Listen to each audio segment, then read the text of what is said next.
원장님들은 평상시에 어떤 운동들 즐겨 하시는 편인가요? 네, 제가 한의원을 운영하면서 느낀 점이 원장의 건강이 좀 가장 중요하구나.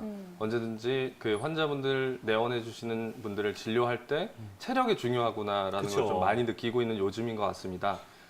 지금 저는 특징적으로 아침에 일단 러닝을 좀 하는 편이고요. 그리고 웨이트 트레이닝도 함께 하면서 그리고 최근부터 좀 시작한 운동이 있는데 바로 요가를 하고 있습니다. 아무래도 마음의 그 안정, 수련과 더불어서 몸에 해에 끼치지 않는 범주 내에서의 운동인 요가를 좀 하면서 체력을 좀 키우고 있는 편입니다. 조금 더 구체적으로 실제로 한의원에 내원하시는 환자분들 어떤 부분의 통증을 많이 호소를 하셨나요? 네, 실제로 팔꿈치, 무릎, 발목, 허리 부분의 그 통증을 많이 호소하시긴 하는데요. 네. 그 팔꿈치도 바깥쪽이 있고 안쪽이 있듯이 운동에 따라서 특징적으로 나타나는 증상들, 통증을 호소하는 부위가 조금씩은 다르긴 합니다. 첫 번째로 팔꿈치를 봤을 때 골프 엘보라고도 얘기를 많이 하죠. 내측 상과염이라고 하는데요. 팔꿈치 안쪽 내측에 염증이 좀 발생하는 경우가 그 골프를 많이 치신 분들에게 특징적으로 발생할 수 있는 증상이고요. 두 번째로는 바깥쪽은 테니스 엘보라고도 합니다. 테니스를 좀 많이 치시는 분들은 외측 상과 팔꿈치 바깥쪽에 염증이 좀 많이 발생하고 이쪽의 통증을 좀 많이 호소하시긴 합니다. 최근에 저희 한의원에 오는 그 어린 야구 꿈나무 친구들이 꽤 많은데요. 그 친구들은 대개 발목, 허리, 어깨 부분의 통증을 좀 호소하고요. 실제적으로 운동하는 그 어떤 종목이냐에 따라서 더 많이 쓰는 관절이나 인대, 힘줄, 근육의 통증을 좀 호소하시기도 합니다. 꼭 치료를 받으시다가 좀 네. 괜찮아지면 다시 운동을 맞아요. 하셔가지고 재발하는 경우가 굉장히 많은데 아무래도 한 번 치료를 받을 때 운동을 안 하는 게 좋겠죠? 네, 한번 그렇게 크게 다치시거나 안 좋았던 부분은 좀 소위 말해서 재발이 좀 쉽습니다. 조금 전에 말씀해 주셨다시피 가장 큰 원인 중에 하나가 치료가 종료되지 않았는데도 불구하고 그냥 임의대로 치료를 종료하신 경우 그리고 휴식이 필요한데 휴식을 취하지 않은 경우입니다. 보통 운동으로 인한 통증, 그리고 관절의 통증이나 근육의 통증, 인대나 힘줄의 통증이 발생했을 경우에는 가장 중요한 것이 휴식, 그리고 치료입니다. 우리가 과사용을 해서 너무 무리를 해서 그 지쳐있는 관절이나 근육들의 휴식, 그리고 치료를 원활하게 하지 않으면 그 더 큰 손상이나 상해가 가능한데요. 실제로 제가 임상적으로 봤을 때 종종 이런 분들이 한의원에 다시 많이 오십니다. 그러면 치료를 한 2주에서 3주 정도는 일단 제가 설정해서 치료를 좀 해드렸는데 한 일주일 정도 받으시니까 좋아서 치료를 중단하시고 다시 그 운동을 하셔서 오히려 더 큰 상처나 상해를 입은 그 채로 다시 내원하신 경우가 많으시거든요. 지금 TV를 보고 계신 분들 중에도 이런 분들이 좀 많이 있으셔서 뭔가 찔리실 거라고 생각이 듭니다. 네. 근데 그런 분들은 무리해서 통증을 또 다른 운동으로 통증으로 푼다. 이거는 굉장히 위험한 생각이시고요. 이때는 충분한 휴식을 취하면서 적절한 치료를 받으시는 것이 가장 옳다고 봅니다. 어르신들이 하시기 좀 위험하거나 아니면 하시면 좋은 운동에 대해서 좀 제가 정리를 해보자면요. 조금 전에 이준하 원장님 잘 말씀해 주셨지만 관절이나 근육의 갑작스러운 변화, 갑작스러운 무리가 가는 운동은 최대한 가급적이면 피해 주시는 것이 좋습니다. 나이가 한 살 한 살 먹어가면서 우리가 좀 연로해지면서 좀 늘어나는 게 또 있죠. 바로 체중입니다. 체중이 어느 정도 좀 불어난 상태에서 달리기를 하시다가 무릎이 다쳐서 오시는 분들이 굉장히 많으신데요. 내가 어느 정도 체중이 좀 불었다. 하지만 좀 체중 감량을 해야 된다 해서 운동을 시작하시는 분들은 특히나 달리기보다는 가벼운 걷기, 조금 빠르게 걷기를 좀 추천해 드리고요. 수영도 관절에 무리가 안 가는 좋은 운동이라고 볼 수 있습니다. 또한 어르신들을 위한 운동 프로그램도 굉장히 많이 준비되어 있다고 알고 있습니다. 물 안에서 걷기 등의 재활치료 같은 운동들도 굉장히 많이 준비되어 있으니까요. 이런 부분을 조금 적극 활용해 주시는 게 좀 좋을 것 같고요. 과연 내가 1, 2년 전에 아니면 3, 4년 전에 길게는 10, 20년 전에 했던 운동이라고 해서 지금 나에게 무조건 맞겠구나라고 생각하지 마시고 지금 현재 내 몸 상태에 맞게 운동하시는 것이 건강을 잃지 않고 건강을 유지하는 가장 좋은 꿀팁이라고 할 수 있겠습니다. 최성구 원장님, 이분의 증상에 대해서 어떻게 보시나요? 네. 이분 같은 경우에는 제가 봤을 때는 만성 기관지염에 해당한다고 좀 볼 수 있을 것 같고요. 지금 이맘때면 특히나 기관지염으로 인해서 고생하시는 분들이 한의원 그리고 의료기관에 굉장히 많이 찾아오시는 때이기는 합니다. 하지만 이게 내가 기관지염이 과연 무엇이고 내가 과연 어떤 증상이 있는지 잘 모르시는 분들이 있기 때문에 기관지염에 대해서 간략하게 분류를 좀 해드리려고 하는데요. 기관지염은 크게 두 가지로 나누어서 볼 수 있습니다. 급성 기관지염과 만성 기관지염으로 좀 나눠서 볼 수 있고요. 급성 기관지염 같은 경우에는 보통 대부분 바이러스나 세균에 의한 감염에 의해서 많이 발생하기도 합니다. 그래서 감기랑 증상이나 이런 부분들이 좀 유사하긴 합니다. 그래서 감기랑 조금 혼동하시는 경우가 많긴 한데요. 혼동하셔도 괜찮습니다. 내원하시는 한의원 그리고 의료기관의 원장님들께서 정확하게 짚어주실 거고요. 감기와는 조금 유사하지만 환경적인 요인 또 아니면 화학적인 이런 요인에 의해서 기관지 자극으로 발생이 가능하다는 점이 있기 때문에 감기랑은 조금 구별을 좀 필요하고요. 그리고 이 기관지염 자체 그리고 기관지 자극 자체가 오래 지속되는 경우에 만성 기관지염으로 볼 수 있습니다. 지속적이고 그리고 만성적인 기관지의 자극으로 인해서 기관지염이 발생하는 건데요. 기관지염이 어떻게 발생했느냐 그리고 증상이 얼마나 됐느냐에 따라서 이렇게 두 가지로 분류할 수 있기 때문에 이런 부분은 미리 알고 계시면 도움이 많이 될 것 같습니다. 도대체 어떤 약재들이 포함됐고 어떤 효능을 발휘할지 궁금한데 이 부분에 대해서는 최성근 원장님이 설명해 주실까요? 네. 경옥고에 대해서 좀 설명을 좀 드릴 거예요. 네. 경옥고에 대해서 설명을 드리기 앞서서 기관지에 대한 좀 이야기를 먼저 드리면서 경옥고를 같이 말씀드리는 것이 좋을 것 같습니다. 최근에 미세먼지가 굉장히 화두이죠.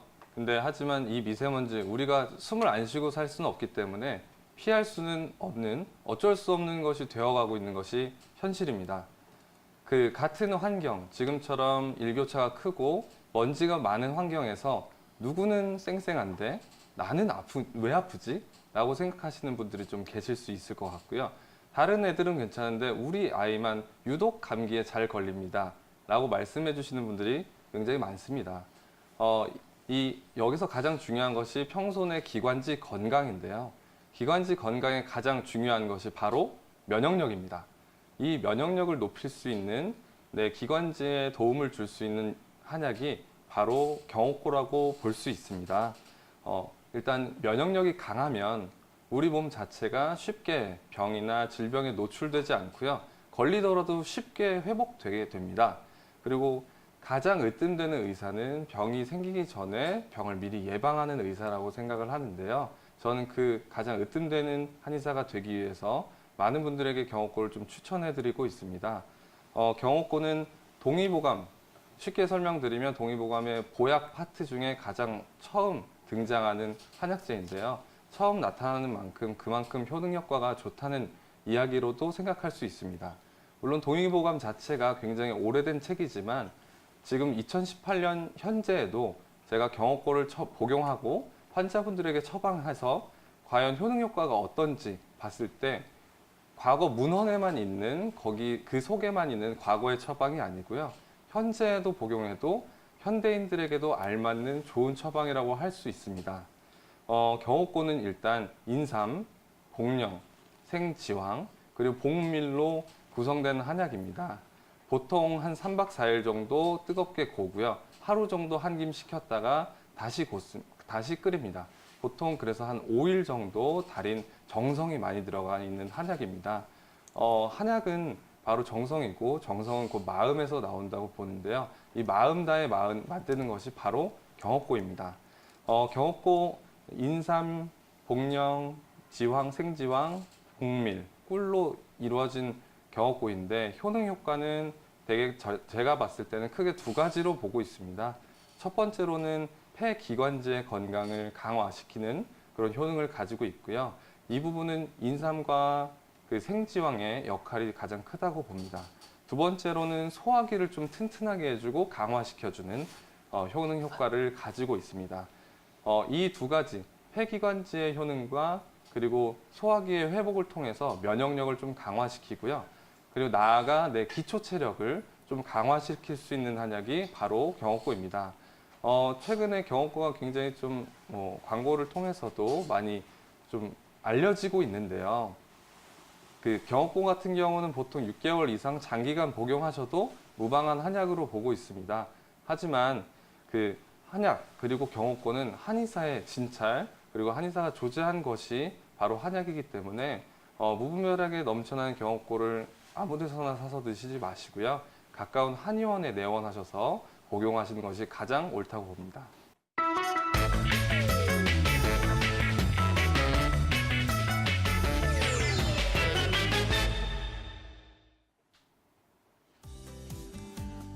네, 안녕하세요. 언제나 건강한 소식을 전하는 건강한의사 최성근 원장입니다. 꼭 이맘때만 되면 찾아오는 불청객이 있습니다. 바로 비염인데요.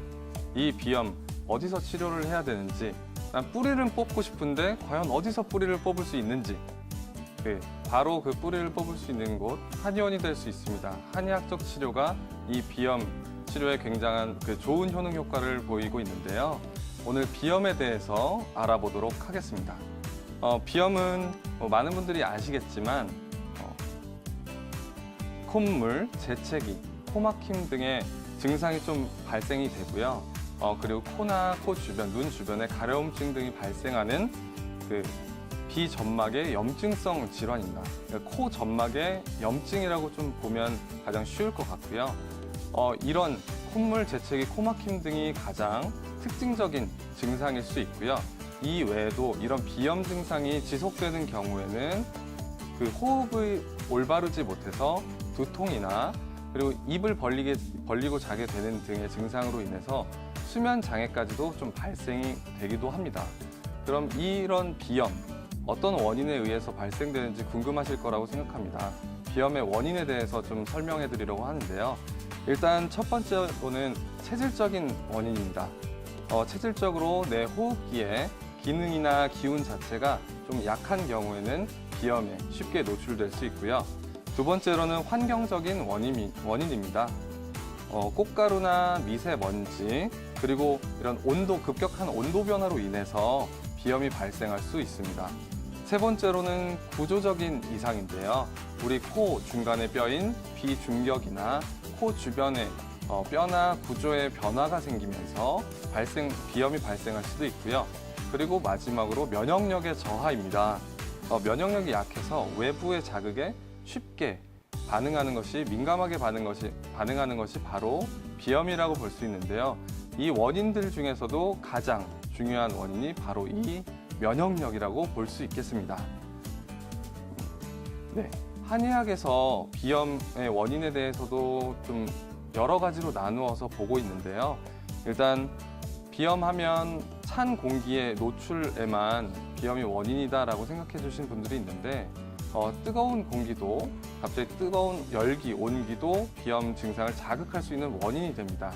이렇듯이 찬 공기, 뜨거운 공기 또는 급격한 온도 변화, 이런 외부적인 변화나 내 몸에 위해를 줄 수 있는 외부적인 환경을 한의학에서는 외감이라고 부르고 있고요. 두 번째로는 폐기허입니다. 기허라는 기운 자체가 허해졌다는 한의학적 용어인데요. 폐 기운 자체가 좀 허해지는 경우에 호흡기의 기운이 좀 떨어지고 피로하고 과로한 경우에도 이런 비염 증상이 발생하거나 더 심해질 수 있습니다. 그리고 세 번째로 습담 울체라고 하는데요. 우리 몸의 노폐물인 습담이 외부로 잘 배출되지 않고 몸에 쌓여서 이런 증상이 발생할 수 있습니다. 그리고 이 외에도 다른 여러 가지 원인에 의해서 발생한다고 한의학에서도 접근하고 있는데요. 이렇게 다양한 원인에 의해서 접근하는 만큼 치료 또한 궁금하시겠죠. 비염의 한의학적 치료에 대해서 설명해 드리려고 합니다. 일단 먼저 비염 같은 경우는 제가 임상적으로 환자분들을 진료할 때 한약 복용을 좀 먼저 권해드리고는 합니다. 이 한약 자체 원인에 따라서 굉장히 다르지만 대개 면역력을 좀 강화시켜주고요. 호흡기의 기운을 다시금 회복할 수 있는 한약재를 선정하여 탕전해서 복용하실 수 있도록 저희가 도와드리고 있습니다. 이러한 저희의 노력을 통해서 어떤 효과를 가지고 있냐면 비염 자체의 증상을 좀 완화시키고요. 그리고 원인을 좀 제거하고 재발이 방지될 수 있게 이 3단계로 나누어서 치료를 접근하고 있습니다. 두 번째로는 침 치료를 들 수 있는데요. 저는 침 치료를 한약 치료와 함께 꼭 병행해 달라고 말씀을 드립니다. 코 막힘이나 콧물 등을 완화시켜 줄 수 있는 얼굴에 인당, 영향이라는 기타 등의 혈자리의 침 치료를 통해서 코 막힘이나 재채기 같은 그 증상을 좀 풀어주고요. 콧물 자체를 좀 완화시켜 줄 수 있는 혈자리들이 있습니다. 그래서 저희 그런 침 치료를 통해서도 함께 좋아지실 수 있기 때문에 이 한약 치료와 침 치료를 함께 병행하시는 것이 매우 좋습니다. 그리고 제가 설명드렸듯이 경옥고도 굉장히 비염 증상에 도움을 많이 줄 수 있는데요.